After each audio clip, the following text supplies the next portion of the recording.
Doctor अनसाय बाथौ Basumatary assistant professor Dibrugarh यूनिवर्सिटीनि बिथाङा दिनै mine education programme लानानै दिनै सिमेन्टसापुरि फरायसालिमानि फरायसुला फरायसुलिफोरखौ लानानै मोजां बिबुंथि होनायजों लोगोसे सासे फरायसाया गुनगोनां सोलोंथाइ दानोब्ला माबायदि जानांगौ एबा माबायदि फरायबा सानसे जाफुंसार जानो हाहैयो आरो थांखिया माबायदि जानांगौ माखासे बोसोन होनायजों लोगोसे सासे फरायसाया गोसोखौ माबायदि हमथानानै सोलिनांगौ बेनि सायाव फोरोंथाय होनायजों लोगोसे फरायसुला फरायसुलि बिथांमोनजों सावरायलायनानै दिनैनि जाखांफुनाय लाइमोनफोरनो मोनसे गियान होनाय जायो आरो मेहेरगोनाङै बे हाबाफारिया मोजाङै मोजां जानानै थाङो।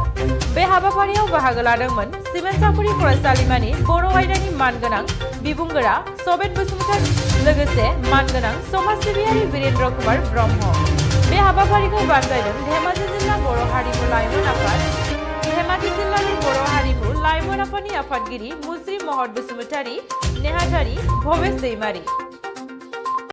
बे मुलुगावहाय जोङो मोननै टाइपनि माइन्ड नुगासिनो दा मोनसे जाबाय प्रपार माइन्ड मोनसे जाबाय इमप्रपार माइन्ड। दिनै आमेरिका बायदि सोहोरावबो साउथ करिया बायदियावबो जुदिअब्लाबो बहुत डेभेलप जादों।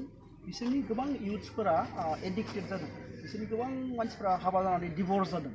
बिसोरो गोबां सुइसाइड जागासिनो दं। स' बेबायदि कान्ट्रिनि मानसिफ्राबो दिनै साननो बाध्य जादों। जोंनि इण्डियायावबो बे प्रब्लेमा खम नङा। दिनै गोबां आइएस अफिसारफोरा थैगासिनो दं सुइसाइड जानानै, गोबां आइपिएस अफिसारा जेलाव थांगासिनो दं, गोबां गिदिर प्रफेसार लेक्सारारफोरा डक्टरफोराबो क्राइम मावगासिनो दं।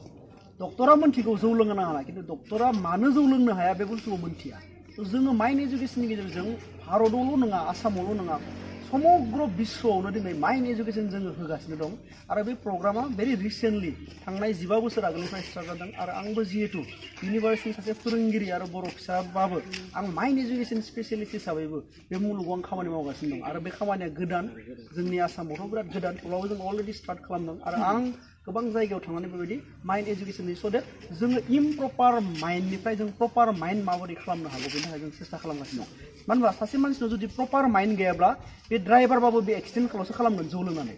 सासे फोरोंगिरिनि माइन्डआ जुदि प्रपार नङाब्ला बे माने जौ लोंनानै मानसिल'सो बुथारनो हागोन। सासे डक्टरनाव जुदि प्रपार माइन्ड गैयाब्ला बा सासे पलिटिकेल लिडारनाव जुदि प्रपार माइन्ड गैयाब्ला बा सासे आइएस अफिसार जुदि प्रपार माइन्ड गैयाब्ला बिसोर डेन्जारियास मानसिल'सो जानो हागौ। ओंखायनो जोङो बे माइन्ड एजुकेशनखौ उन्दैनिफ्राय लानानै इउथफोरनिफ्राय लानानै गोबां प्रफेसनेल गुबुन जायगायाव इनस्टिटिउसनाव जों होगासिनो दं।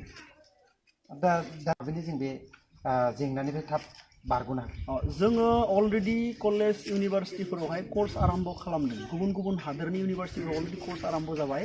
दा जोङो इउनिभारसिटि कलेजफोरावहाय जोङो वर्कशप सेमिनारफोर खुंगासिनो दं।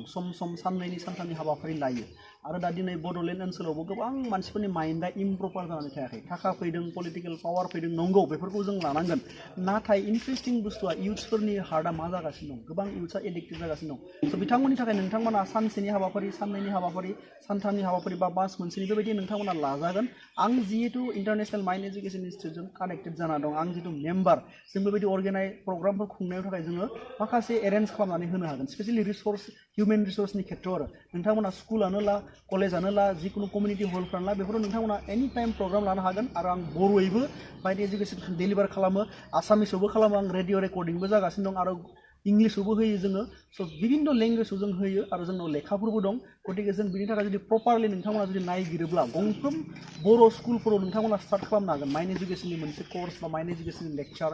दा UN एकाडेमि दं, बाथौ स्कुल दं, बेबायदि कलेजफोरावबो नोंथांमोना गोरायुंफोरजों रायज्लायनानै माइन्ड एजुकेशननि बोसोराव खेबसे खेबनै खेबथाम बेबायदि वर्कशप सेमिनारफोर लाजागोन आरो अपेन माने नोंथांमोना गावबा गावनि गामियावबो लाजागोन इउथ्सफोरनि थाखाय। बेबायदि जोंहा समस्त सुबिदा दंखाजोबो। नोंथांमोना जास्ट कानेक्सनाव थानानै एरेन्जल' खालामनांगौ। जों एभ्रि मानसिफ्रा फैनानै जों फिजिकेलि बेफोरखौ माबा खालामगोन आरो जोंनाव रेकर्डिं लेक्चारफोरबो थायो। बेफोरखौ अनलाइन इउटुबाव नोंथांमोना स्ल'लि मोनगोन। नाथाय जों बांद्राय अनलाइन इउटुबाव बांद्राय माबा खालामथारबाय। जों मानसिफोरनाव डाइरेक्ट थांनानै जों बांसिन लेक्चारखौ होयो माने गोबां मानसिफ्रा इम्परटेन्सै थांनानै रायज्लायनो हायो।